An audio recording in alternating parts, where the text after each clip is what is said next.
Hey, everybody. Before we start the show, just a quick disclaimer.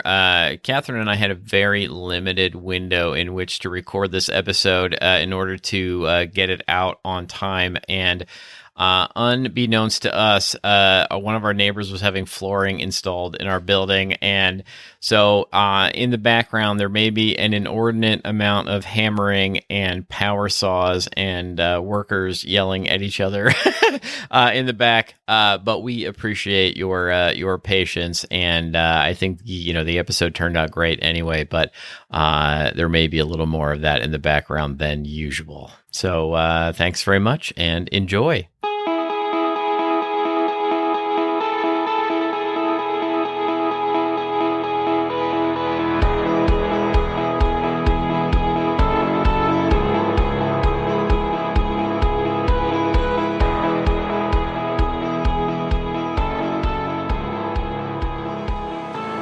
And welcome to another highly suggestible episode of We Only Look Thin. I am Catherine Weigel. I am one of your hosts.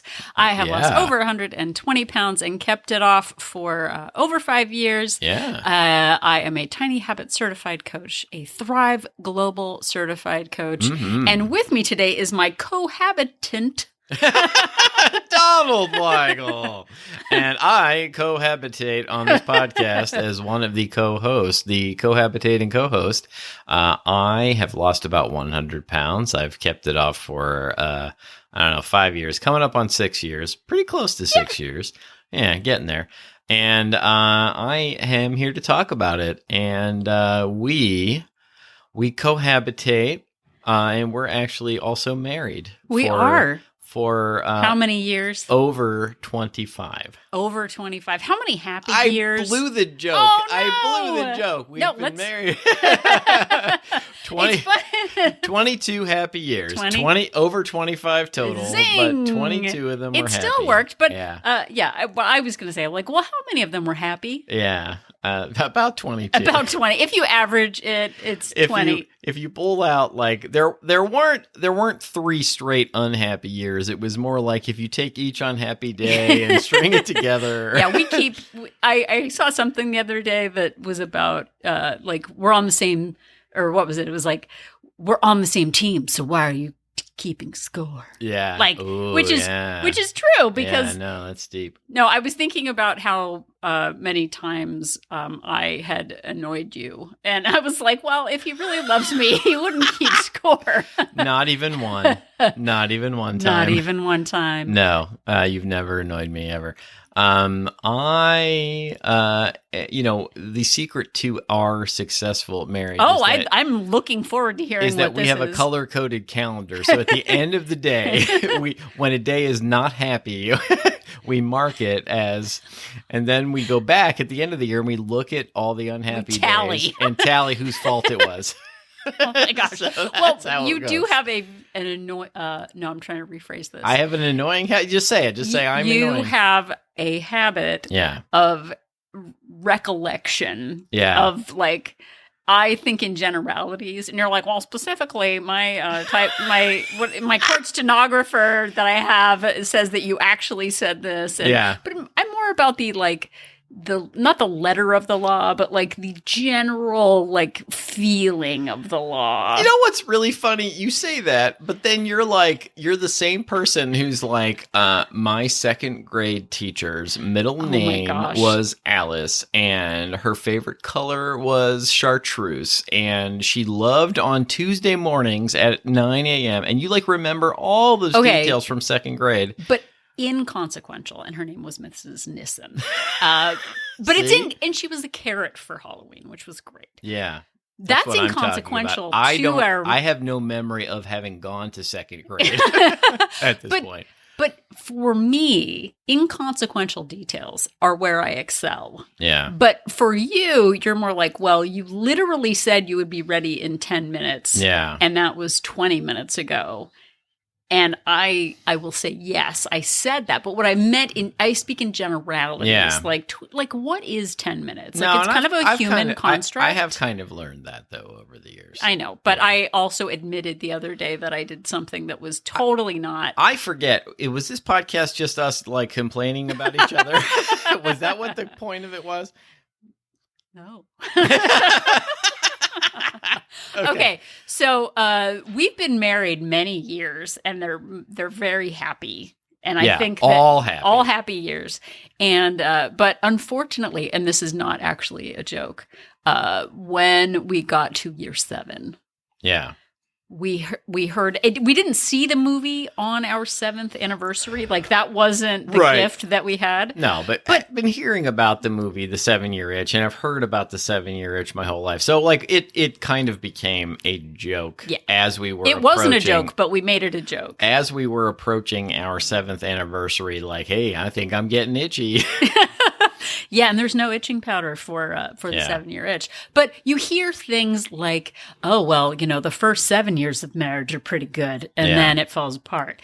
You actually had I had a boss way back in the 90s. One of the best things anyone's ever said to me was he was coming up on his, like, 25th or 30th anniversary. I can't remember which one it was, but it was one of the big ones, and somebody asked him, how was being married for 25 years? And he said, well, the first 10 years weren't so bad. And he kind of got this faraway, resigned look of like, well, I'm in it now. Like, it was amazing. I was only about, like, 25 years old when I heard this. Wasn't it like the sunk cost fallacy of like, well, in for a penny, in for a dime. I've already put in this many years. I may as well keep going. But when you get to those parts, and I promise we're making a point, it takes us a minute. Eventually we will get there. It takes a minute. Health, fitness, weight loss, getting there, getting it done, Chopin, etc. Yeah. We're just saying the words that we've said in the past. But, like, there was a relationship that was, that seemed like a long-term marriage to me when I was just a teen. Yeah. They had been married for 17 years. Yeah. And then they got divorced. Yeah. And I was like, well, if we can make it to 17, then that's like proof that we've really done it. Like, nothing can go wrong after you're 17. But you get yourself psyched out. Like, well, things are hard right now, but can I actually make it to 17? And there are many metaphors, so just buckle up and hear it. When you hear about children, and then you hear about, like, you have you heard of children? I have heard of children, yes. Well, have you heard of the terrible twos? I hope never to meet one. Yeah. There was actually, Kristen Shaw was interviewed. She does a lot of, like, voices. Yeah. She was interviewed about a book that she did, and she has a very high childlike voice. Right. And the interviewer said, well, is it weird talking to children with your voice? And she said, I don't talk to children. Yeah. Which I really like. Yeah. But, like, you hear about terrible twos. Did the terrible twos exist before people heard about the terrible twos? Right. Like, and in the 7-year itch, and you found a very fun fact about the actual the movie, the 7-year itch. Yeah, like the 7-year itch, just like the movie Gaslight kind of coined the term gaslighting, and we got the term jump the shark from Happy Days, which is a great thing to have happened in the history. 7-year itch didn't exist before the movie The 7-Year Itch. Like, it actually came from the movie, and there's no, like, particular evidence that there's anything special in a marriage about 7 years. But in the movie, the protagonist, if we can call him that, I don't think he calls himself that. He's reading a manuscript. Well, two things happen. One is he meets Marilyn Monroe and becomes infatuated with her, which, she's Marilyn Monroe. What else is going to happen? And two, he's reading a manuscript written by a psychiatrist who claims that all men cheat in their 7th year of marriage, which is exactly how long he's been married. So it becomes this, like, chicken or egg thing, like, and he basically, starts to figure out how he's going to cheat on his wife with Marilyn Monroe. If it's going to happen anyway, because you might as well. He's been married 7 years, and, like, so I guess he better cheat because all men do it. Right. So it's sort of that self-fulfilling prophecy. When you hear a statistic, you suddenly look for evidence that that is true. And it all works out. We saw the movie. It's fine. It works out. But he resists Marilyn Monroe. Yeah. And it's fine. So there's this idea of sort of inception. What comes first? Like Donald said, the chicken or the egg.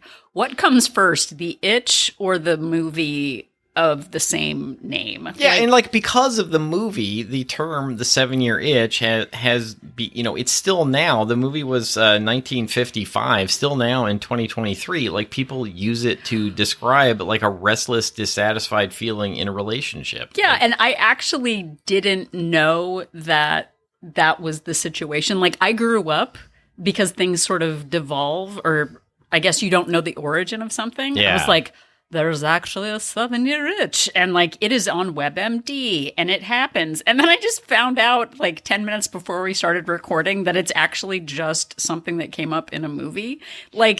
And I thought, I actually thought, well, it's what happens. We've all been told that's the 7-year itch. It happens.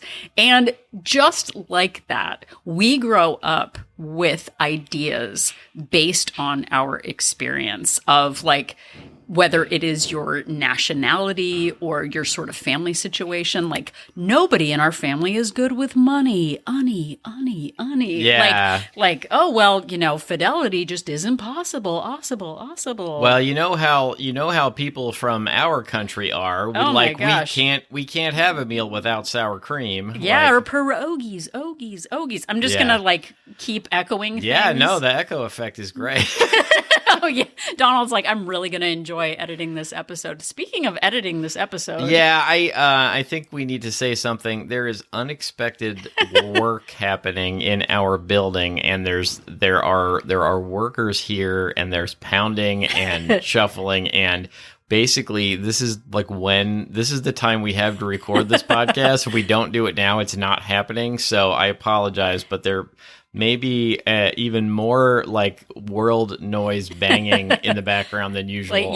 Comical. I know we sometimes construction have construction noises and helicopters and things in the background because we're just we're not in a soundproof recording studio. But literally men at work right now. So so thank you for your patience. But okay, so we've gotten that out of our systems. Yes. But there are so many times when we believe that something is going to be true because of a statistic that we hear.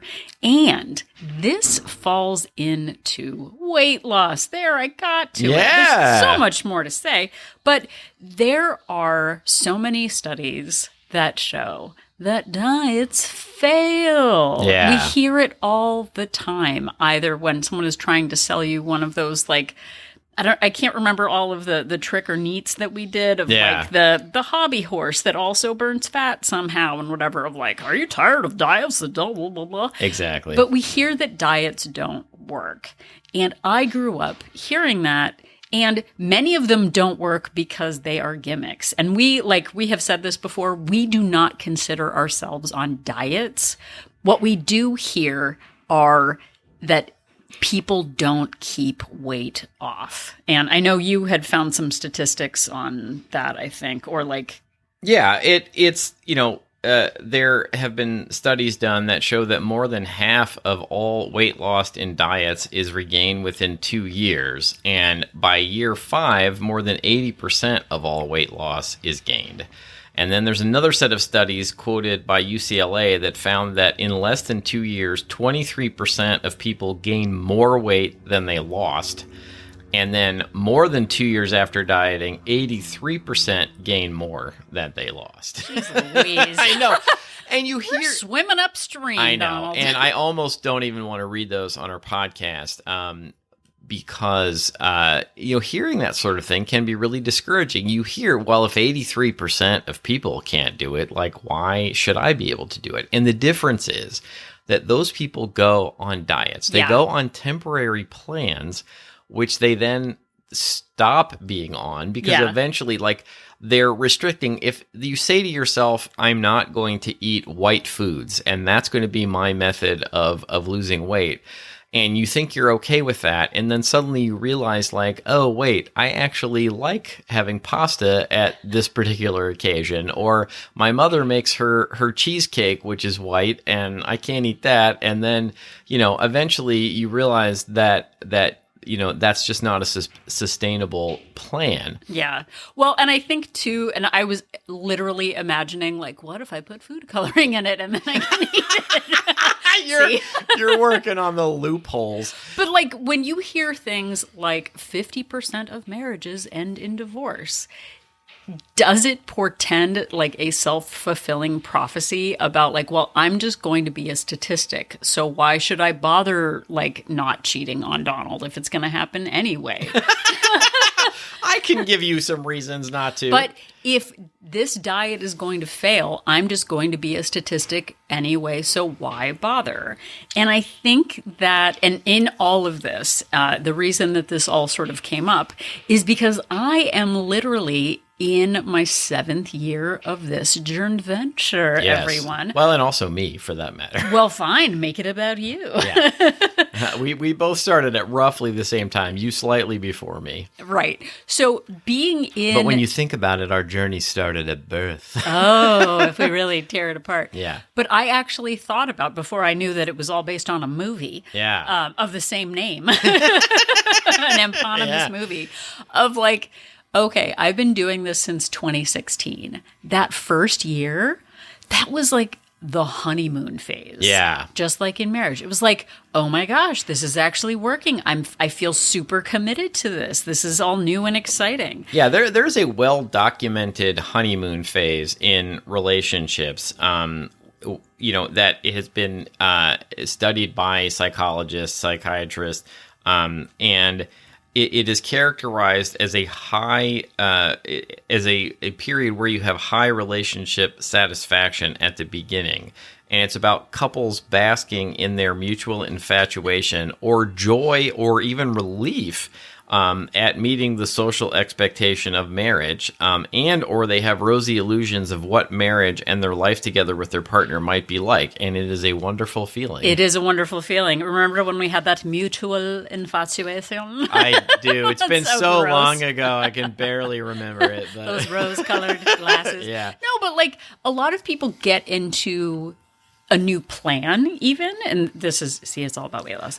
You get into a new plan because it's like, oh, it's new and exciting and it's proven and it's shiny and I just got all the new materials and the new watch and the new trappings. Yeah. And that's like, oh, well, you get things on the registry and you're getting the magazine and it's all the razzle dazzle. And then guess what? The razzle dazzle disappears, Donald. And even if you do it what Catherine and I would call the right way, where you're adding sustainable habits to your life one at a time, you're making your health and fitness a priority, and you're doing it in a way that is sustainable. Even if you do that, you may experience some really great results early, but eventually those results slow down and you get to a point where you're, maintaining your weight. And it can just sort of feel like, oh, well, those big highs of like losing the weight and seeing those big whooshes on the scale go away and having people like tell you, oh my goodness, how great you look. Like it just becomes just how you are now. And that honeymoon phase can go away. Right. So for the first year, and getting back to me, and Donald is welcome to share as well. I'm keeping the conch of thank you open to you. You open conches, I guess. Yeah. While we're recording this podcast, we pass a conch shell back and forth, and whoever's holding it gets to make the next point. Yeah. Oh my gosh. Yeah, we make it very complicated. I like your conch shell sound. That was do really that, like, good. Oh my God, no, that's not good on a podcast. No, that didn't. Okay, so in the honeymoon phase of a new plan, it feels exciting and new and full of promise. You get all of the trappings. You see some success, then that is super great.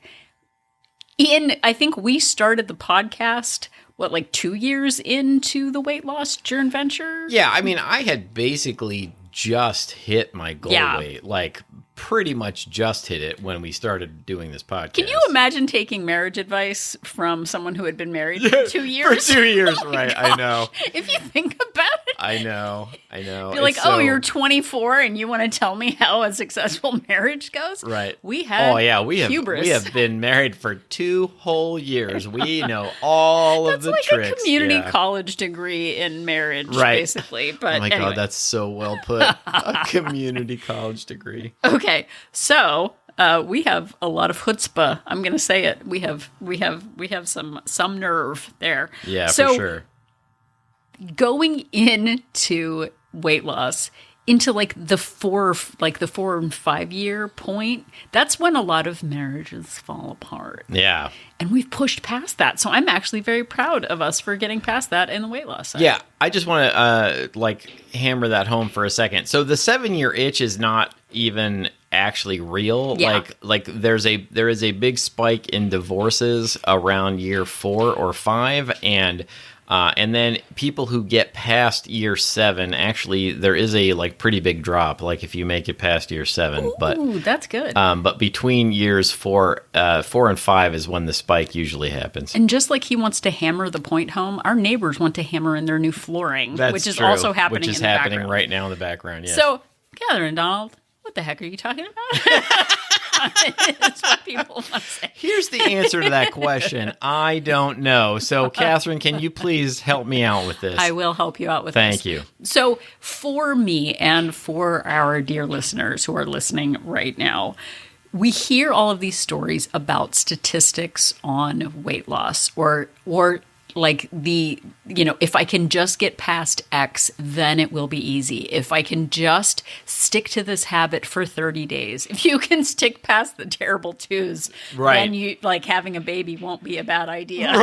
Right. Yeah. Don't worry about the teen years. Yeah, no, it's fine. It's the terrible 2s if you that haven't are the problem. gotten there, don't worry about the teen Yeah, years. exactly. But we become like what we believe. We go in a direction, or our success rate depends on the messages that we listen to and the investments that we make. Yeah. If we hear that and believe that 50% of marriages end in divorce, where you decide to invest your energy matters. If you give into that and say, well, I might as well start doing things to sabotage because it's going to happen anyway. Right. Or diets fail anyway, so I might as well give up because there's no point.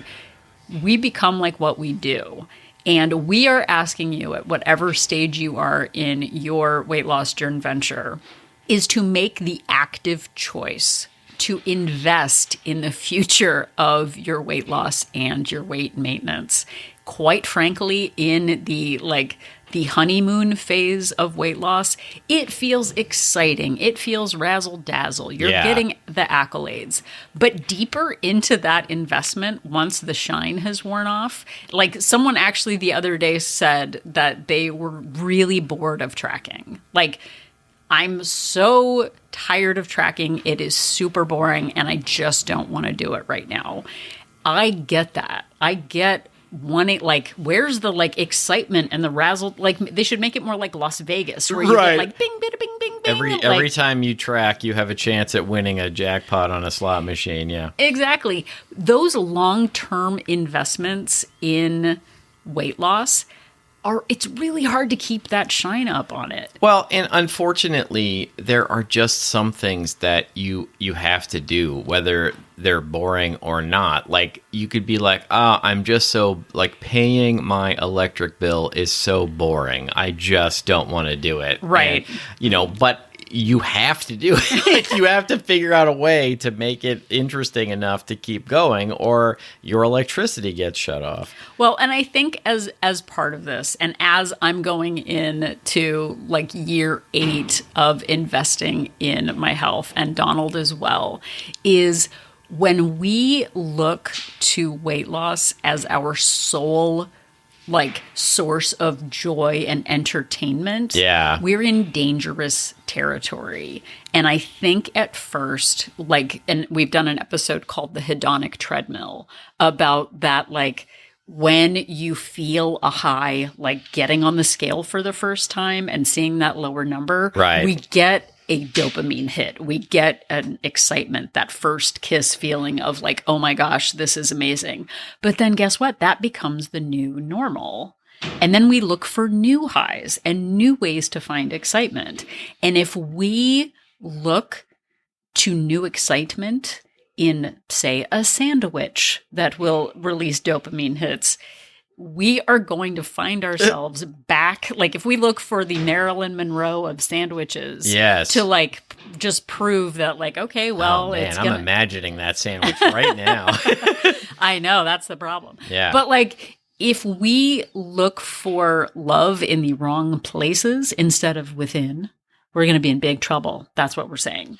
Yeah. And, going back half a point, you, Catherine Weigel, sent me an article earlier today even about the power of suggestion and about how what we expect influences our behavior. And one of the points from the article, that psychologists have studied, once we anticipate a specific outcome will occur, our subsequent thoughts and behaviors will actually help to bring that outcome to fruition. Yeah. So a lot of what you believe about what is going to happen, you make happen once you believe that is going to happen. So if you believe that you can maintain your weight for a long time, you're more likely to do it than if you really believe, well, there's no point in doing this because it's not going to last anyway. Yeah, exactly. So if you're feeling like you're out of that honeymoon phase of your weight loss journey venture, we have some things to share with you to hopefully help you push past that.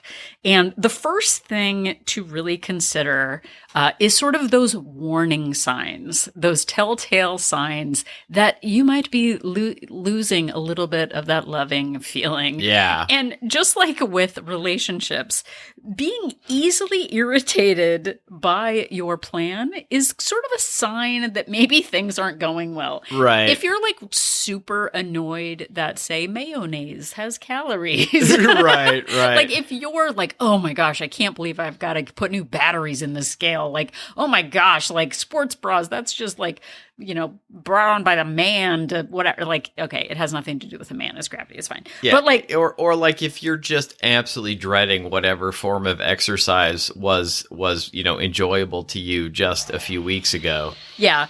Well, and that thing too about like loss of motivation. You stop doing fun things together. Like, oh my gosh, if I've got to go to Zumba, like, oh my gosh, right. like $10 a month for my gym membership, that's too much. If you're feeling all of that resentment, that's a sign that the like things are not going well for you. Last week we did the swat it like it's hot episode. Sorry, that didn't work. I'm not a rapper by trade. No.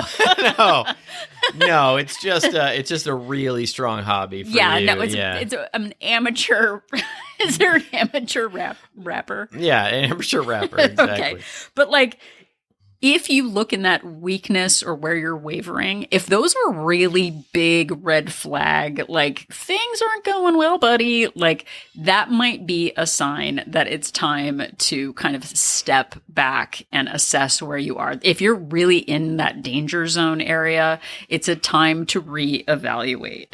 And I read one article that had 3 different suggestions about sort of how to, once you notice that things are going south, I guess that's the direction. See, sure, yes. Anything that goes southerly is a bad thing. Yeah, see, I'm the Wicked Witch of the West. Directions are bad. Now you make me want to look up the origin of that expression. But of things going south. Of things going south. Oh, yeah. Okay, so the first thing to do is have emotional awareness. Isn't that annoying when you first get married? When you first join a plan, I didn't know I had to have emotions about all this. Yeah, weren't you just saying you were listening to something? Yeah, like look, I'm listening to an audiobook called The Healthy Mind Toolkit by Alice Boyce. We've actually done some episodes on self-sabotage based on some of her writing, and it, look, I'm almost 54 years old. It has never occurred to me until listening to this book that regulating your emotions was a skill that one could practice and learn how to do. Yeah, it's just like, can't I just avoid that? Can't I just have the good times, like the montage of the fun things? Yeah, and so now that's something that I intend to work on. Right. So the first thing to do is recognize feelings before they advance and develop.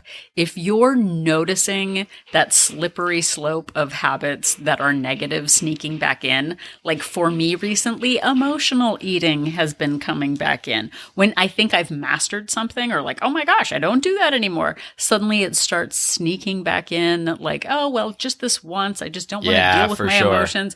When you notice things like that happening, starting it before it becomes a ritualized habit is really important. So paying attention to those... For me, it's hearing power saws and hammering in the background that causes me to want to emotionally eat. Yeah. So being really honest with yourself, I know for me recently, because I literally just did a SWOT analysis on myself last night, seeing those, like the stacking up of those, like, oh, that's not really a great thing. Yeah. Like, I thought you were an inspiration-ation. So the first thing is emotional awareness. Okay, and then the second part of this is to engage in some self-reflection. And that is, look at yourself, figure out what feels out of balance or unstable. Right. So for that really, like, where am I pushing too hard? What am I saying I care about right now, but I'm not actually putting in the effort? A lot of times, like, even in parenting, it's like, well, I really care about my kid and their happiness. Well, what are you doing to support that? Like, right. You say that you want to go to the gym. You say you want to be fit. And I'm like literally, figuratively looking in emotional mirror right now. I said literally, and then Don's like, "You're not looking in a mirror right now." No, you are. Yeah, no, not. I'm looking at the reflection in your eyes. That's right. But like when you notice that your actions are not in alignment with what you say is important to you, it's and I'm literally living my life right now and trying to get past the 7 years. But like, okay, so where are you asking too much of yourself right now? How could you make it easier to do the things that you say you want to do? One of the examples was like, if you're not actually going to the gym, why? How could you make that easier? Is the gym the right fit for you right now? Or is doing home workouts important to you? We just had the time change. Hey, man, maybe go out for an early morning walk to enjoy the leaves and the sunshine if you need to kind of get back to the basics on your health goals. Hey, if eating feels out of control right now and you're like being bored by your weighing and measuring of foods, like if that's not the hedonic thrill that it was in the beginning, where else might you find some excitement in the world rather than looking for your excitement on literally on the food scale? Yeah, absolutely. And, trying to really look at the whole situation and figure out what is something you can get yourself to do right now? What are things you can get yourself to do occasionally? And then what are behaviors you're just not going to do because they fill you with dread? And prioritizing those things is really also a really helpful way to get through this. Well, and part of it too is that what messages are you looking for? What signs are you looking for? Like, am I telling myself, well, weight loss is, it's inevitable that I'm just going to gain weight again? Leaning back into those opportunities for support, like listening to podcasts that are inspiring, finding new people to be inspired by. I actually just found, I took a screenshot because I've already forgotten her name. There was another woman who focused on agility and mobility on Instagram in dotage. She didn't say dotage, but I'm the dotage diva, and I'm here to tell you. Oh my goodness, the dotage diva. I am That's your solo podcast. Oh my gosh. I want no part of that. No. But like, okay, I am not feeling inspired right now. Like I started listening to a Stephen King audiobook last night, and it started with this like miserable, awful thing. And I was like, this is not the vibe I need right now. I need like punk rock music. I need like up-tempo intensity, because I really want to like re-engage and recommit to my health goals. So for you, where do you need that extra boost of commitment back into your goals? How can you make it easy for yourself to reinvest? Like, quite frankly, in the maintenance part of weight loss, it's just like you said, showing up every day and, oh, look, I've maintained my weight for a year. Like, that is not where the excitement comes from. Finding new challenges, extracurricular challenges, looking for new ways to get those dopamine hits if it's not coming from the scale, challenging yourself to level up your fitness, doing a 5K, improving your time, taking a class, getting an advanced degree, like doing something in leadership, helping other people. You can get additional dopamine hits there instead of trying to self-sabotage yourself by gaining weight. And then guess what? If you gain weight, then you get to try to lose it again, which then makes it exciting. And then you're doing that, like, sabotage leads to something to do with my time. So. Yeah, it's not exciting to me at all to have to try and lose weight again. And I actually thought about it this morning, like the weight that I am right now, 7 years ago, I would have killed to be the weight that I am right now. I know. That's it. I almost said earlier, there's a point where you might go past, I'm not going to say numbers, but you go past a certain number on your way down, and it's this like thrilling high, and then you edge towards that number on the way up, and it's feels awful and terrible, and it really, one person hitting a particular weight can be a thrill, while another person hitting that weight can feel really bad to them. Yeah, one person's dream weight is another person's scream weight.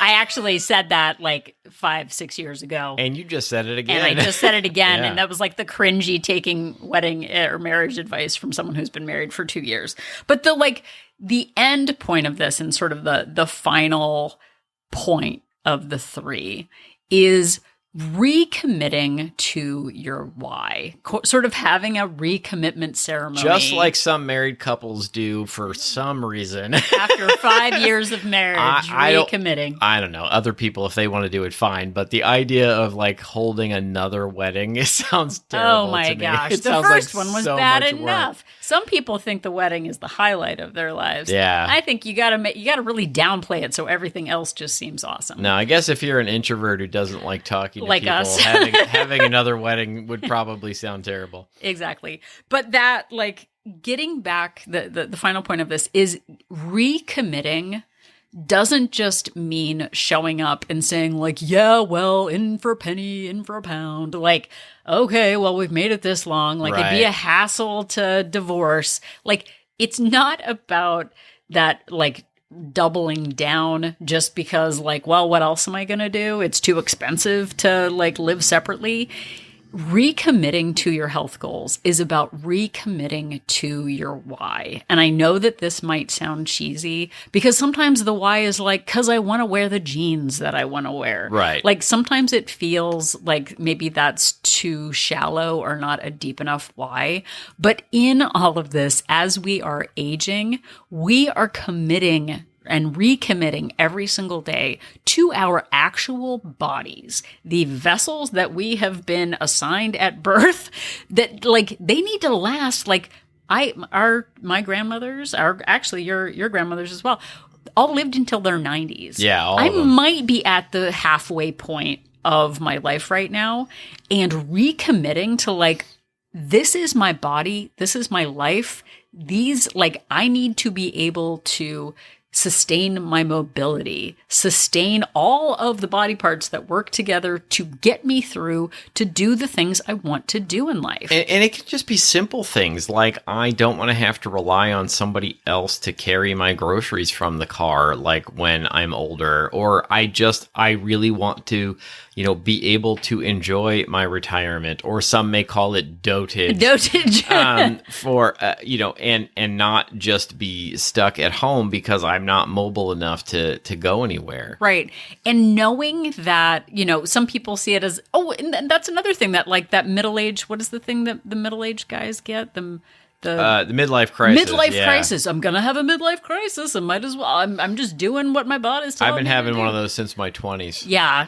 It depends on where the mid part is. But like really saying to yourself, this is my life. This is my body. I matter, and my mobility, my ability to not only be mobile, but to thrive in the second half, like the second part of this, really does matter. I'm not like, people are like, oh, well, you're old timer at 50. Like, I actually listened to an audiobook where the 50-year-old talked like, it's time to get the groceries. Like, yeah. I want to thrive. I'm not going to buy into the like, well, the best years are behind me and now it's just time to like wither and whatever. Right. Like, I want to thrive in the next phase of my journey venture.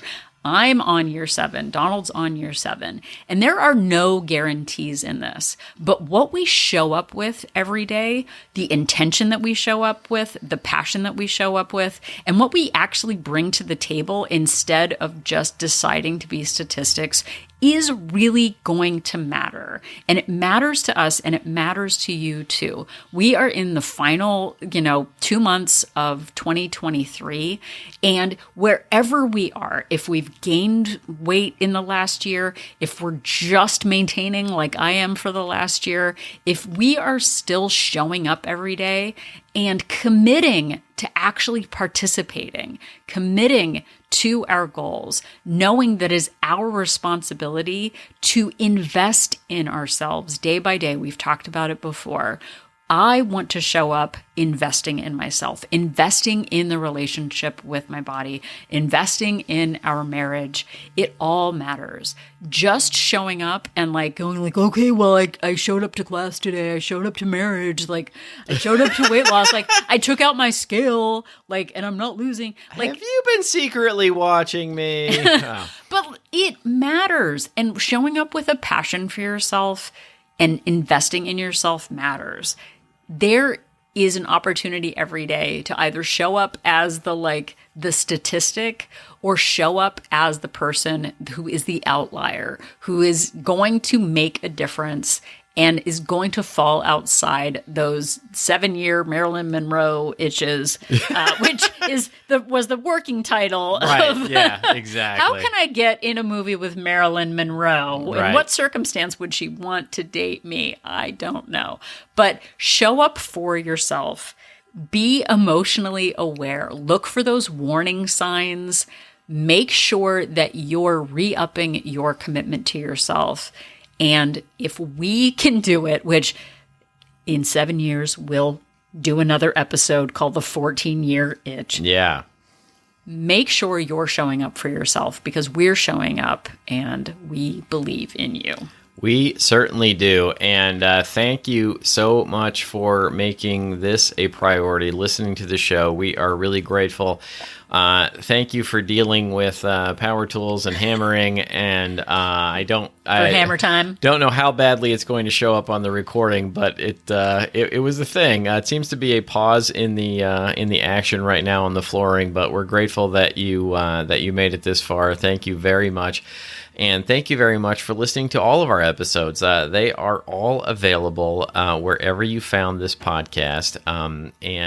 Or actually, we just mentioned the first few episodes now, since we're over 300. 300 of our most recent episodes. Yes, our most recent 300 episodes are all available wherever you found this one. And all of our episodes, all 305 of them, are available on our website at any time at weonlylookthin.com. Yep, and if you are at our website, click on that link link for Join a Support Group to find out more about Wolt Place. We Only Look Thin Place is our Facebook-based accountability group for women. We are not a weight loss plan, but we are a place for support, accountability, check-ins. We do Zoom meetings. We've got subgroups for different interests. And it's another way to just stay super invested and show up and remind yourself every day that your weight loss matters and your goals matter. When it feels boring, we'll make it spicy. I don't know. That's not the tagline for the group. It's no, it should be. I'll make it spicy. Wolt Place will make it spicy. We will get the wrong type of clientele. Yeah, with no, that, we don't want to say spicy. But we have 2 subscription options: a monthly subscription with a 3-day complimentary trial, and a 3-month subscription with a 7-day complimentary trial to see if Wolt Place is right for you. You have to join our OnlyFans for our spicy content. Ew. No. Decline. But that's the wrong kind of we don't have an OnlyFans, but you can interact with us on social media. You can find us on Instagram and Facebook at We Only Look Thin. And you can also find us at weonlylookthin@gmail.com. If you'd like to send us an episode suggestion, if you would like to send us a compliment, if you have a question for us, you can reach us to weonlylookthin@gmail.com. Yep, and if you have a couple of extra minutes, head over to Apple Podcast and please leave us a rating and a review. Not only does it let us know that what we're doing matters in your journey venture, but it also helps others find us because of robot overlords and AI technology that is like we only look thin. I don't know what robots do or how electricity works. No, that's exactly how robot overlords sound. Yeah, no. It's a little known fact. This episode actually was generated completely by AI. Oh, so. No. Maybe it will be the downfall of AI. Yeah, because all the robot whiz sounds in the background. Exactly. But really, it really does help us, and it lets us know that what we're doing after all this time really does matter. And we appreciate it. And another thing that would really help us out is if you just tell somebody about the show, whether it's face-to-face, whether it's over the phone, whether I was going to say or cheek to cheek, or cheek to cheek, face to face, cheek to cheek. If you're dancing cheek to cheek with someone and it feels appropriate, give our show a shout out at the time. Also, if you're on an online group, that would be a dating deal breaker. Exactly. Hey, how do you feel about weight loss accountability? It's like giving someone a gym membership. Obviously, as a gift. have not dated in a long time. No, I know nothing about dating anymore.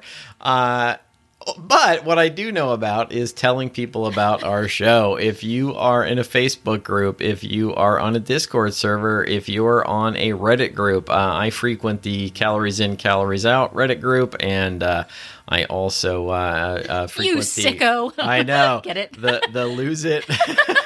No, because like you're any Reddit group. Yeah, no, I get the joke. Or is it Kiko? Exactly. You can, if it would really help us out to give us a shout out in those sorts of situations. We really appreciate it. It's one of the best ways in which the show grows. Yeah, give us a shoutsy outsy. Oh no, we're not doing shoutsy outsies.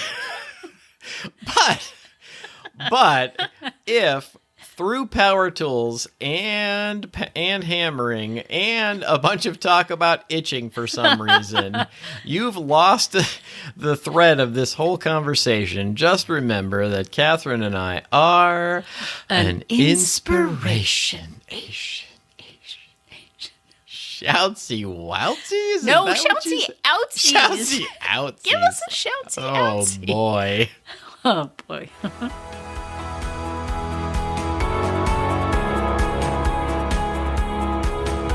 The information that you hear on this podcast is for informational purposes only. The hosts are not medical professionals. You should always consult with your doctor, nurse, or other certified health professional before beginning any diet or fitness program.